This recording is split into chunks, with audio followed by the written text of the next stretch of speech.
Subscribe करते वक्त ना घंटी बजा देना। ये जो अनस्टॉपेबल बनने वाला काम है, उसके लिए क्या करना पड़ेगा? 2 दीवारें तोड़नी पड़ेंगी। 2 दीवारें, पहली बनी है दूसरों की आवाज की, कि आपके ऊपर दूसरों की आवाजों का असर होना बंद हो जाए, और दूसरी आपकी खुद की आवाज। ये ज्यादा बड़ी दीवार है। तो अब देखते हैं कि इस पहली दीवार को कैसे तोड़ना है। उस कहानी में उस बच्चे के आसपास में कोई नहीं था उसको रोकने वाला, लेकिन क्या रियल लाइफ में ऐसा होता है? यस और नो? नो। क्या होता है कि हम एक काम करने की सोचते हैं, करना शुरू भी नहीं करते, सिर्फ सोचते हैं कि हमको ये काम करना है, और सामने से 4 लोग आ जाते हैं रोकने के लिए। 4 लोग आ जाते हैं तरह तरह की बातें करने के लिए कि ये नहीं हो सकता। अरे बड़ा इम्प्रैक्टिकल सा आइडिया है। जब कोई नहीं कर पाए तो तू क्या करेगा? होता है ऐसा? कितने लोगों के साथ ऐसा हुआ है? सबके साथ हुआ है और होता रहता है। और मेरे साथ तो पता नहीं कितनी बार हुआ है। किसी के साथ कुछ ज्यादा ही हुआ है लगता है। लगता है उनको राह चलते भी, मेट्रो में भी कोई मिलता है, अबे तू नहीं कर पाएगा, चल।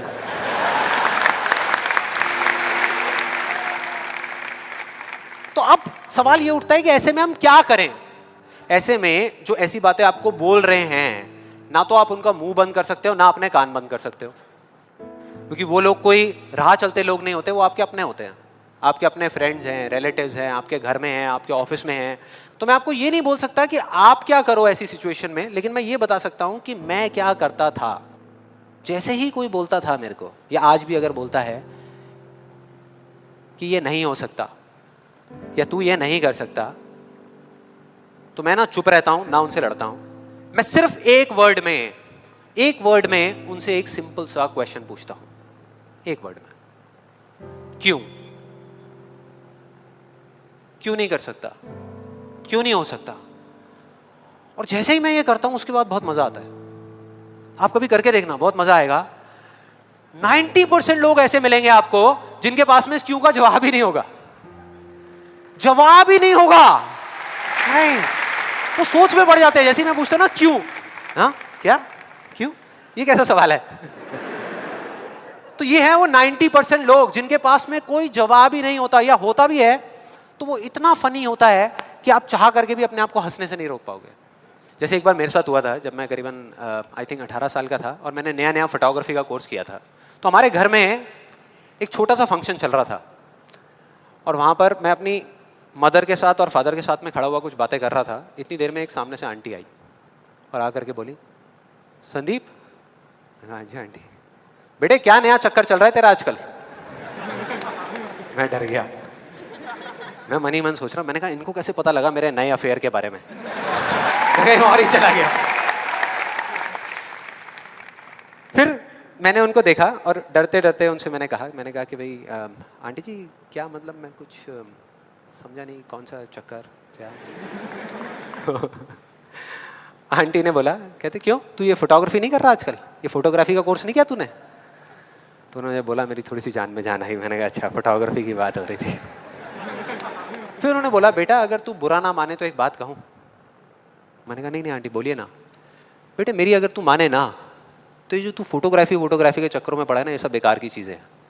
इससे अच्छा ये है कि तू कोई और ढंग का काम कर ले, या अपनी पढ़ाई लिखाई में ध्यान दे। मैंने वही किया जो मैं हमेशा करता था। मैंने कहा क्यों आंटी जी, आपको ऐसा क्यों लगता है कि मेरा फोटोग्राफी में कुछ नहीं हो सकता, ये फोटोग्राफी बेकार की चीज़ क्यों है? तो उन्होंने जवाब दिया कि मेरी बहन का बेटा भी गया था बॉम्बे यही सब करने के लिए जो तू कर रहा है, और उसको 4 साल हो गए धक्के खा रहा है, उसका कुछ नहीं हुआ अभी तक।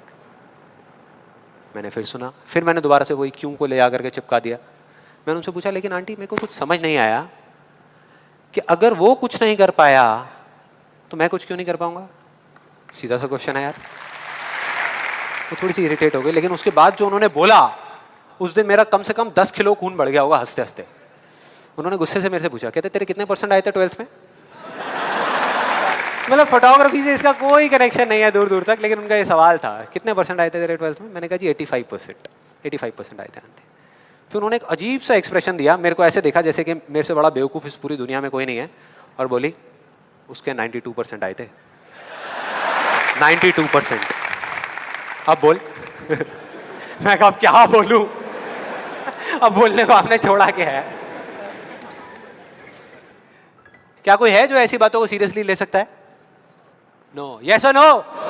नो, ले ही नहीं सकते। अब बचे 10% लोग जिनके पास में जवाब होता है, एक जेन्युइन वजह होती है। मतलब वो आपको सिर्फ ये नहीं बोलते कि आप नहीं कर सकते, वो आपको बताते हैं कि वो ऐसा क्यों बोल रहे हैं। तो मुझे जब भी कोई ऐसा मिलता है तो मैं उनके पास में जाकर के शांति से बैठता हूं, उनकी सारी बात को समझता हूं, फिर अकेले में जाकर के उस प्रॉब्लम का सोल्यूशन निकाल लेता हूं और अपने पूरे दिल से उस इंसान को थैंक्स करता हूं। क्योंकि इनडायरेक्टली ऐसे लोग हमको हेल्प करते हैं आगे बढ़ने में। लेकिन इसका मतलब ये नहीं है कि उन 10% लोगों की बातों को मैं ज्यादा सीरियसली लेता हूं, या अगर मेरे को उसका जवाब नहीं मिलता तो मैं रुक जाता हूं। क्योंकि जवाब नहीं है इसका मतलब ये नहीं कि हम चलना बंद करते हैं। फॉर एग्जाम्पल, अगर हम अपने घर से ये सोच करके निकले हैं कि जब सारी लाइट्स ग्रीन हो जाएंगी तब मैं अपने घर से निकलूंगा, तो निकल पाएंगे कभी? कोई भी ऐसा कुछ आपको बोलता है आकर के कि आप ये नहीं कर सकते, तो समझ लेना कि वो बोल तो आपको रहा है, लेकिन उसका इशारा आपकी तरफ नहीं है। वो बस इतना सा कहना चाहता है क्योंकि मैं इस काम को नहीं कर सकता। वो बस इतना सा कहना चाहता है क्योंकि मैं इस काम को नहीं कर सकता, या मुझे नहीं पता कि इस काम को कैसे करना है, इसलिए मुझे लगता है कि इस पूरी दुनिया में कोई भी नहीं कर सकता। आप में से कितने लोगों ने कहावत सुनी है कि किसी पे जुल्म करना पाप है, लेकिन जुल्म सहना उससे भी बड़ा पाप है? कितने लोगों ने सुनी है? ऑलमोस्ट सबने सुनी है। बिल्कुल इसी तरह से कोई इंसान अगर जिंदगी में कुछ करना चाहता है ना, या कुछ बनना चाहता है, तो उसको जा करके ये बोलना कि तू ये नहीं कर सकता, उसकी हिम्मत को तोड़ना, उसकी उम्मीद को तोड़ना एक बहुत बड़ा पाप है। क्योंकि कई बार कुछ लोगों के पास में सिर्फ एक उम्मीद होती है और कुछ भी नहीं, लेकिन वहीं दूसरी तरफ किसी को इतना हक देना कि वो आ करके आपके सामने खड़ा हो जाए और आपको कुछ भी बोलता रहे, आपकी उम्मीद को तोड़ दे, आपकी हिम्मत को तोड़ दे, और आप चुपचाप खड़े खड़े उसको देखते रहो, कुछ भी ना कहो, कुछ भी ना करो, ये उससे भी बड़ा पाप है। मतलब सिंपल है, ना हमें चुप रहना है, ना किसी से लड़ना है, सिर्फ सवाल करना है क्यों, और फिर देखो उनके कैसे पत्ते खुलते हैं, फिर मजा आएगा। और जिस दिन आप लोगों को भी मेरी तरह ये बात समझ आ जाएगी ना, उस दिन आपके ऊपर ऐसी बातों का असर होना बंद हो जाएगा। मतलब कि उस दिन ये जो पहली दीवार है जिसकी मैंने बात करी थी, वो अपने आप ही टूट जाएगी। उसके बाद इस पूरी दुनिया में किसी में दम नहीं होगा कि वो आपको आगे बढ़ने से रोक सके, सिवाय एक इंसान के। सिवाय एक इंसान के। कोई बताएगा कौन है वो? आप खुद। एग्जैक्टली, आप खुद। और यही है वो दूसरी दीवार, यही है वो दूसरी दीवार जो पहली वाली से कई गुना बड़ी है, कई गुना बड़ी है। आज से बहुत साल पहले मैंने कहानी सुनी थी जिसका एक बहुत बड़ा इंपैक्ट हुआ था मेरी लाइफ पे। ये कहानी है एक ऑफिस की और उसके एम्प्लॉइज की। एक बार एक ऑफिस में जितने भी एम्प्लॉइज सुबह सुबह जब ऑफिस आते हैं अपने अपने कैबिन में, तो उनकी डेस्क के ऊपर एक लेटर पड़ा होता है, एक लेटर रखा हुआ होता है, और उस लेटर में लिखा था कि वो इंसान, इस कंपनी का वो एम्प्लॉय जिसकी वजह से आपकी प्रमोशन नहीं हो रही थी, या जिसकी वजह से आप आगे नहीं बढ़ पा रहे थे, उसकी डेथ हो गई, वो मर गया है। और अब अगर आप आखिरी बार उस एम्प्लॉय की शक्ल देखना चाहते हैं तो ये एड्रेस है, यहाँ पर अगले 1 घंटे में पहुंच जाइए। जैसे ही उस एड्रेस पे गए तो वहां पर एक कॉफिन पड़ा हुआ था। कॉफिन होता है, उसको जब लोगों ने दूर से देखा तो एक तरफ तो सबको दुख हो रहा था, बुरा लग रहा था कि यार ये नहीं होना चाहिए था, और दूसरी तरफ से उनको थोड़ी बहुत खुशी भी हो रही थी कि चलो अच्छा है, मेरी रास्ते का जो सबसे बड़ा पत्थर था वो हट गया। लेकिन फिर एक एक करके जैसे ही वो लोग उस कॉफिन के पास गए और जा करके उन्होंने उस एम्प्लॉय की शक्ल देखी उस कॉफिन के अंदर, तो उन्हें खुद पे शर्म आने लगी, क्योंकि उस कॉफिन में कोई नहीं था, सिर्फ एक शीशा था, एक मिरर था जिसमें उनकी खुद की शक्ल दिख रही थी। हम सब भी तो यही करते हैं अपनी लाइफ में कि सारा ब्लेम उठा करके किसी सिचुएशन पे डाल दिया, किसी और इंसान पे डाल दिया, सब जगह डाल दिया सिवाय एक इंसान के, खुद पे। यहां पर कितने लोग इस बात को मानते हैं जो मैंने अभी अभी कही कि आपके रास्ते का सबसे बड़ा पत्थर और कोई नहीं, आप खुद ही हो? कितने लोग मानते हैं? सब लोग मानते हैं। लेकिन एक चीज और है यहां पर बहुत मजेदार, कि कोई भी इंसान, कोई भी, चाहे वो आप हो, चाहे मैं हूं, चाहे कोई भी है, वो जान करके अपने रास्ते का पत्थर क्यों बनेगा? अपना ही नुकसान क्यों करेगा? अपना ही दुश्मन क्यों बनेगा? फॉर एग्जाम्पल, अगर अभी मैं यहां पर थोड़ी सी लकड़ियाँ इकट्ठी करके आग लगा दूँ और आप लोगों से रिक्वेस्ट करूँ कि यार प्लीज़ मेरी खातिर 5 मिनट के लिए आ करके इस आग में जल जाओ, 5 मिनट के लिए, कुछ नहीं होगा, मैं गारंटी दे रहा हूँ, आपको बिल्कुल भी दर्द नहीं होगा, बहुत मज़ा आएगा। कितने लोग तैयार हैं यहाँ पर आने के लिए? कितने लोग तैयार हैं? हाँ, जो 1-2 लोग हाथ ऊपर उठा रहे हैं ना, उनको लग रहा है कि मैं भुट्टा सेकने की बात कर रहा हूँ। भाई साहब, आपको सेकने की बात हो रही है उस आग में। कोई नहीं आएगा, कोई नहीं आएगा। क्यों? क्योंकि कोई भी इंसान हो वो जानबूझ करके अपना नुकसान कभी नहीं करेगा, कभी भी नहीं करेगा। तो ये सवाल मेरे को पिछले कई महीनों से तंग कर रहा था, अंदर ही अंदर खा रहा था कि क्या फर्क होता है उन लोगों में जो जाने अनजाने अपने खुद के सबसे अच्छे दोस्त होते हैं और उनमें जो जाने अनजाने खुद के ही सबसे बड़े दुश्मन होते हैं। और फाइनली पिछले महीने मेरे को जवाब मिल गया, सब कुछ समझ आ गया कि क्या फर्क है। मैं रोज की तरह अपने घर के पास वाले एक पार्क में वॉक कर रहा था और एकदम से ही बहुत तेज बारिश शुरू हो गई, बारिश होने लगी एकदम तेज। तो मैंने इमीडिएटली अपने हाथ ऐसे रखे ताकि मेरे चश्मे पे पानी ना आए और जा करके सीधा एक शेड के नीचे चला गया। उसके कुछ सेकंड्स के अंदर अंदर उस शेड के नीचे और भी बहुत सारे लोग इकट्ठे हो गए। लोग तरह तरह की बातें कर रहे थे, मैं अपने आसपास में सुन रहा था। लेकिन मैंने एक चीज़ नोट करी कि ज़्यादातर लोग, उनका ध्यान बारिश की तरफ नहीं था, बारिश की वजह से होने वाली जो प्रॉब्लम्स थी उसकी तरफ था। जैसे मेरे यहाँ पे थोड़ा सा आगे जाकर के 2 लड़के खड़े हुए थे, वो आपस में बात कर रहे थे कि भाई आज ट्रैफिक का बड़ा बुरा हाल होने वाला है, बारिश इतनी तेज़ हो रही है। तो वो इस तरीके की बातें कर रहे हैं। एक वहाँ पे अंकल जी थे पीछे, वाइफ को बोल रहे थे कि भाई मैंने तेरे को पहले ही कहा था कि छाता रख ले, छाता रख ले, अब देख मैं ऑफिस के लिए लेट हो जाऊँगा। तो इस तरह की बातें हो रही थी, तरह तरह की। तभी मैंने एकदम से देखा कि सामने से, मतलब मैं यहाँ खड़ा हुआ था, मेरे यहाँ पे एक लड़का खड़ा हुआ था, मुझे अभी भी एग्जैक्ट याद है। वो लड़का इनफैक्ट वो काफ़ी बड़ा कैरेक्टर था, बहुत सीरियस, मतलब बहुत टेंशन में था वो। हुआ क्या था, उसकी जेब में एक नोट पड़ा हुआ था जो गीला हो गया था, 20 रुपए का। तो उसको हिला हिला करके सुखाई जा रहा है, उसको फूंक मार रहा है और ये सब चीज़ें। तो मैं पहले, मेरा ध्यान उसकी तरफ था, फिर मैंने जैसे ही उधर देखा तो उधर से एक आदमी आ रहा था शेड की तरफ। उसका भी एक हाथ ऐसे था, लेकिन दूसरे हाथ से उसने अपनी बच्ची का हाथ पकड़ा हुआ था, छोटी सी बच्ची, 4-5 साल की, बड़ी प्यारी बच्ची। फर्क ये था कि उस बच्ची का हाथ ऐसे नहीं था, उसका हाथ ऐसे था, ऐसे था। और वो बच्ची बड़ी प्यारी प्यारी हरकतें कर रही थी। मैंने देखा वहाँ से, ऐसे उसका हाथ था, बार बार उस पर पानी की बूंदें गिर रही, वो इकट्ठा कर रही और पी रही, इकट्ठा कर रही और पी रही, इकट्ठा कर रही और पी रही। तो जैसे ही वो शेड के पास आए, मैं थोड़ा सा साइड हो गया। तो इधर वो मेरे नोट सुखाने की मशीन थी, इधर मैं सोच रहा था अपने भी नोट निकाल के दे दूं, भाई ये भी सुखा दे। इधर वो बच्ची खड़ी हुई थी, वो छोटी सी प्यारी सी, और मेरा फिर पूरा ध्यान उस बच्ची की तरफ ही था, इतनी इतनी प्यारी बच्ची। और इधर उसके पापा अपने मोबाइल पे कुछ काम कर रहे थे। वो बच्ची को अभी भी चैन नहीं आया, शेड के नीचे आ गई, लेकिन अभी भी बार बार अपना हाथ बाहर निकाल के, एक हाथ से पापा को पकड़ा हुआ डर रही, दूसरे हाथ से ऐसे बाहर निकाल के बार बार पानी भर रही और पी रही, कभी पानी भर रही अपने मुंह पे फेंक रही। फिर थोड़ी देर बाद पता नहीं उसके मन में क्या आया, उसने अपने पापा से पूछा कि पापा ये बारिश रोज क्यों नहीं होती? बड़ा अजीब सा क्वेश्चन था। उसके पापा ने कहा, वो अपने मोबाइल पे लगे हुए थे, हाँ बेटा होगी होगी, रोज होगी, रोज होगी, रोज होगी। वो बच्ची फिर अपने खेल में लग गई। फिर थोड़ी देर बाद पता नहीं क्यों उसने दोबारा से पूछा अपने पापा से, बताओ ना पापा रोज क्यों नहीं होती? इस बार उसको कोई जवाब नहीं मिला, लेकिन मुझे मिल गया।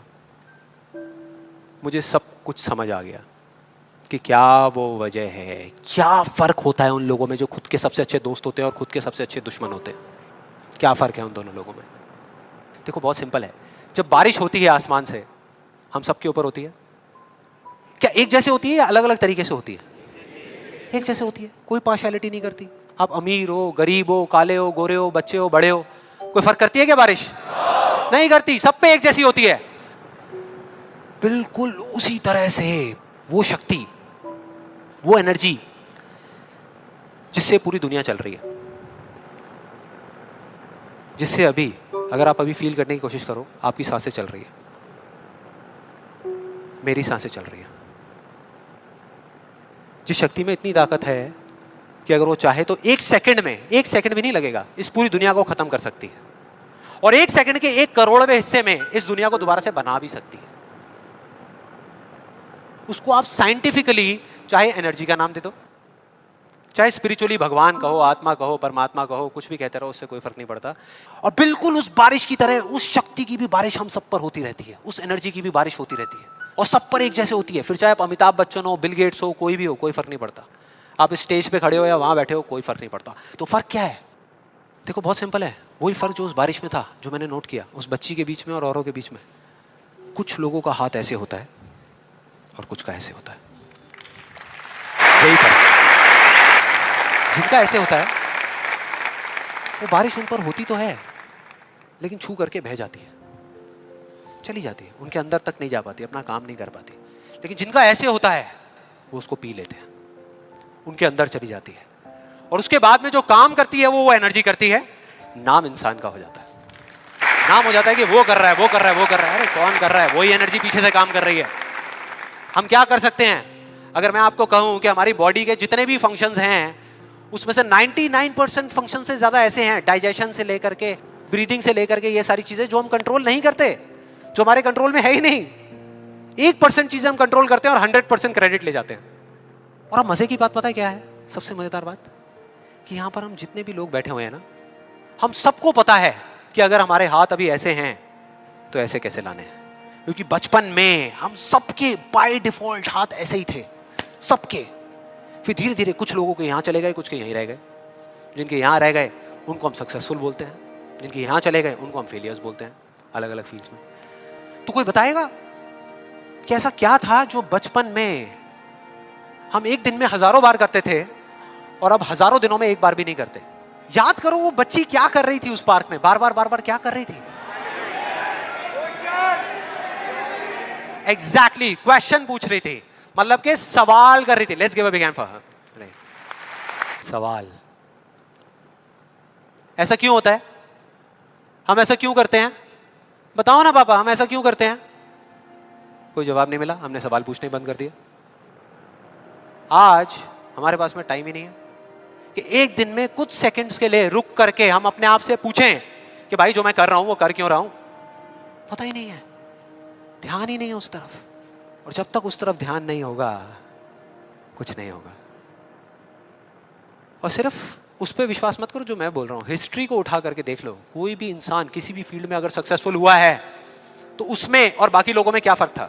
क्या वो दूसरों से ज्यादा इंटेलिजेंट था? क्या उनके पास दूसरों से ज्यादा जवाब होते हैं? यस और नो? नो। उनके पास में दूसरों से ज्यादा अच्छे सवाल होते हैं। हर चीज में एक ही सवाल कि अगर ये दुनिया ऐसी है तो ऐसी क्यों है, और क्यों मैं इस दुनिया को बदल नहीं सकता? अगर पूरी दुनिया मुझे ये कहती है, मेरे घर वाले मुझे कहते हैं कि मेरी तो किस्मत ही खराब है, मेरी हाथ की लकीरों में ही कमी है, तो क्यों मैं अपनी हाथ की लकीरों को नहीं बदल सकता? हर चीज में एक ही सवाल। और दूसरी तरफ किसी फेलियर के पास चले जाओ, उनके पास आपको सिर्फ जवाब मिलेंगे, सवाल एक भी नहीं। सिर्फ एक्सक्यूजेस मिलेंगे, सिर्फ बहाने मिलेंगे, बस। सवाल पूछ ही नहीं रहे तो जवाब मिलेगा कहां से? कहां से मिलेगा? मिल ही नहीं सकता। तो मैं क्या कह रहा हूं कि लाइफ में आप जो कुछ भी कर रहे हो, जो भी, उससे कोई फर्क नहीं पड़ता। लेकिन अगर आपके पास में इस क्यों का बिल्कुल क्लियर जवाब है तो उस काम को आप पूरे विश्वास के साथ कर रहे हो। और अगर इस क्यों का जवाब ही नहीं है तो आप सिर्फ उस काम को अंधविश्वास पे कर रहे हो, जो आज नहीं तो कल टूटेगा ही टूटेगा।